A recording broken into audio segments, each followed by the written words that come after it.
दोस्तों, आज हम सभी लोग इकट्ठा हुए हैं इस्माइल बाटलीवाला साहब के घर में। सरफराज शेख बिकरौली से आए हैं सर के पास। कुछ वक्तव्य देंगे, कुछ अपने आंसुओं को उनके सामने प्रकट करेंगे। और आंसू इस तरह से हैं कि रहीमन विपदा हूं भली जो थोड़े दिन होए, हित अनहित या जगत में जान परत सब कोय।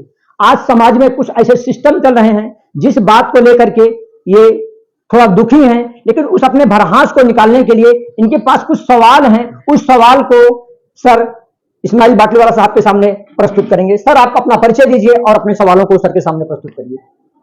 मेरा नाम सरफराज शेख है, मैं विक्टोरिया से।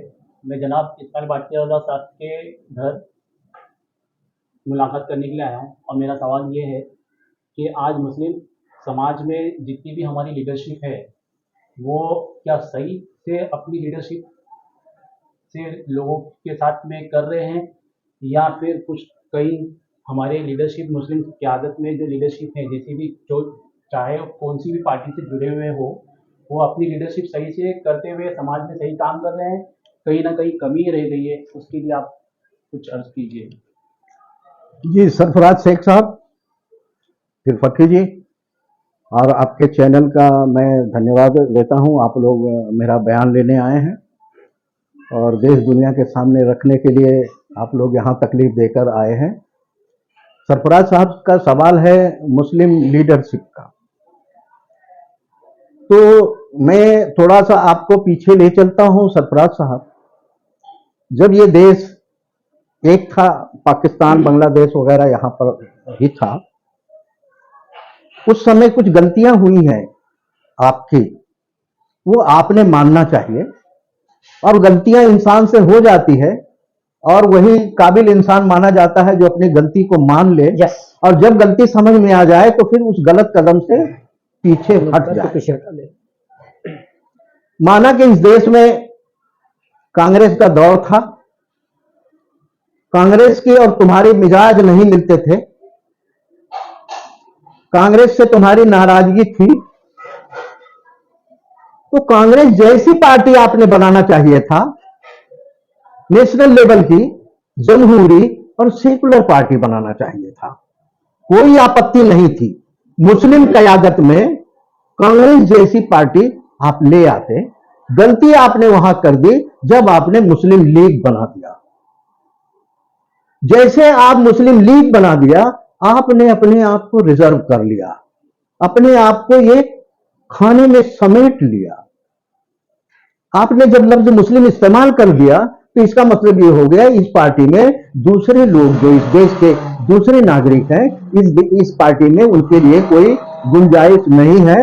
कोई यहां पर कार्यकर्ता नहीं हो सकता, कोई यहां पर नेता नहीं हो सकता, कोई यहां पर मंत्री नहीं हो सकता, मतलब उनके बारे में सोच ये नहीं हो सकती है। ये आपने विरोध नहीं किया, लेकिन आपने जो नाम लिया उसका अर्थ यही मैं लेता हूं कि आपने मुस्लिम लीग बना लिया, वो भी गलती है।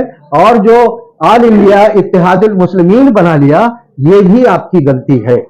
ठीक है साहब, आपको पार्टी ही बनाना था। अगर कांग्रेस का नहीं तुम्हारा जम रहा था, कांग्रेस तुम्हारी बात को नहीं सुन रही थी, आपके खिलाफ अगर कुछ जा रही थी, तो आपको कांग्रेस जैसी ही पार्टी आपको बनाना चाहिए था, नेतृत्व आपने करना चाहिए था, लेकिन पार्टी इसी तरह का बनाना चाहिए था। इसमें हमारी आपकी गलतियां रही हैं, हमारे पुरखों की गलतियां रही हैं, समझे साहब। और नजरिया ये रखना चाहिए, ये देश मेरा है और इस देश में लाहौर और कराची से लेकर के कश्मीर तक वगैरह वगैरह, मैं पूरे उस भारत की बात कर रहा हूं। आपका नजरिया ये होना चाहिए, ये मेरा देश है और इस देश के अंदर जो भी लोग हैं ये मेरे परिवार के लोग हैं। इस देश में जो भी लोग हैं ये मेरे परिवार के लोग हैं और मेरे जो पॉलिटिकल पार्टी होगी, मेरा जो कुछ होगा देश के लिए होगा, देशवासियों के लिए होगा, समझे साहब। ये आपकी विचारधारा होनी चाहिए थी। और जो भी आपका पॉलिसी प्रोग्राम होता वो ना कि मुसलमानों के लिए बल्कि देश की जनता के लिए होता। ये देश तुम्हारा स्वागत करने को तैयार था और आज भी है, लेकिन आपने अपने तय गलती कर ली है। मुस्लिम लीग बना के, इत्तेहादुल मुस्लिमीन बना के, जितनी भी जमातें आप बना रहे हैं, मुस्लिम मजलिस बना रहे हैं, आप अपने आप को रिजर्व कर रहे हैं और बहुत बड़े तबके से, पूरे समाज से आप अपने आप को कट रहे हैं। ये अच्छा लक्षण नहीं है। रही बात आपने जो लीडरशिप की बात की है, सरफराज शेख साहब, यहां अभी फिलहाल जो हम आज 25 अक्टूबर 2024 है, मैं जहां तक देख पा रहा हूं, हमारा देश लीडरलेस है। मैं कौम की बात नहीं कर रहा हूं, यस, मेरे देश का लीडर ही नहीं है। कोई मुसलमानों का लीडर है, कोई ब्राह्मणों का लीडर है, कोई आदिवासियों का लीडर है, कोई दलितों का लीडर है, कोई मुसलमानों का लीडर है, अब और भी पट गए, कोई पसमानदा का लीडर है, कोई ओबीसी का लीडर है, इस तरह का है। तो मेरे देश का लीडर कहां है? मैं ढूंढ रहा हूं। दलित का लीडर मिल रहा है, ब्राह्मण का लीडर मिल रहा है, मुसलमान का लीडर मिल रहा है, हिंदू का लीडर मिल रहा है, ओबीसी का लीडर मिल रहा है, पसमानदा का लीडर मिल रहा है। मेरे देश का लीडर मुझे नहीं मिल रहा है, मैं अभी तक ढूंढ रहा हूं। यहां पर लीडर की जरूरत है जिसका विजन इस तरह हो। फिलहाल अब तो कराची और लाहौर और ये बांग्लादेश नहीं रहा, लेकिन आज का जो हमारा देश है, दुनिया का बहुत बड़ा देश है, सबसे बड़ी जमहूरी देश है। आज जरूरत है लीडरशिप की।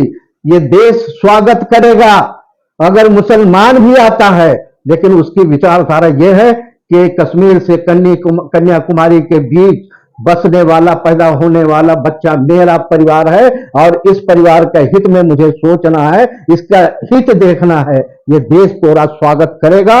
और ज्यादा दूर नहीं जाऊंगा, अभी एपीजे अब्दुल कलाम को आप देख रहे हैं।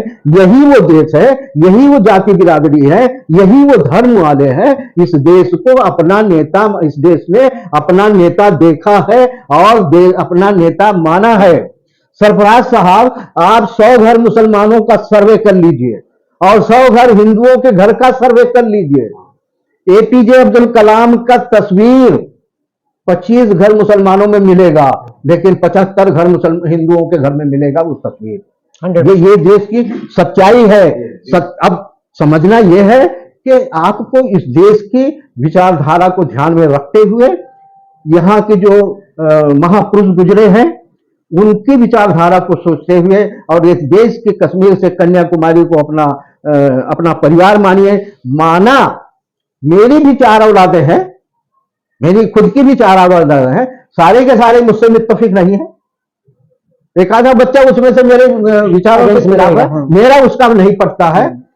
यस, लेकिन जब वो मेरा विरोध करता है, मेरी नीतियों का खिलाफ करता है, तो मैं उसे झापड़ भी मारता हूं, मैं उसे डंडे भी मारता हूं, मैं उसे डांटता भी हूं।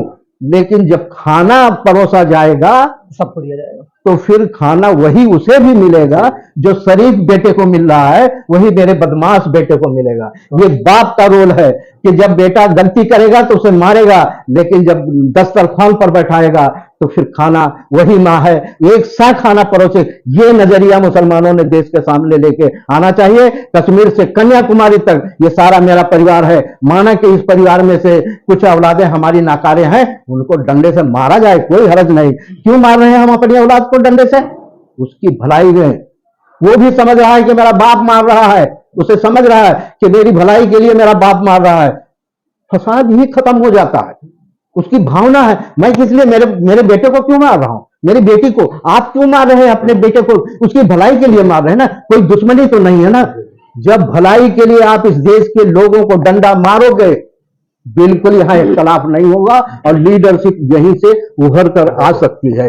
तो यहां जात बिरादरी नहीं, धर्म नहीं, ये देश किसी को भी लीडर मानने को तैयार है और उसका स्वागत करेगा। बाबा साहब अम्बेडकर किस समाज से, वो देख लीजिए, लोहिया किस समाज से देख लीजिए, मौलाना अबुल कलाम आजाद किस समाज से, एपीजे अब्दुल कलाम किस समाज से देख लीजिए। इस देश ने लीडर माना है और आगे भी लीडर माना जाएगा।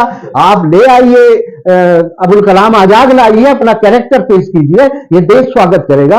आप ले आइए अपने मस्जिदों मदरसे से एपीजे अब्दुल कलाम, ये देश उसका भी स्वागत करेगा। साथियों, बस यह फर्क यह है, हम कहीं ना कहीं भटक चुके हैं और जो कुछ फिरका परस्त लोग हैं, चाहे वो हरा लिबास पहने वाले हो या गेरुआ लिबास पहने वाले हो, तमाम जगहों पे फिरका परस्त जो है छाए हुए हैं। मैं समझता हूं उनको साइड करते हुए देश की जनता के बीच उतरिए। बिल्कुल देश की जनता हिंदू मुसलमान कुछ नहीं जानती है, वो सिर्फ इतना जानती है कि ये मेरा हमदर्द है या मेरा हमदर्द नहीं है, इससे ज्यादा उसका नजर कुछ भी नहीं है। तुम दाढ़ी वाले हो या बिना दाढ़ी वाले हो, अगर उसके हमदर्द हो, तुम उसके खादिम हो, वो जनता आपका स्वागत करने के लिए तैयार है। यही तरीका है लीडरशिप उभरने का। देश का लीडर इसी तरह आ सकता है। 2024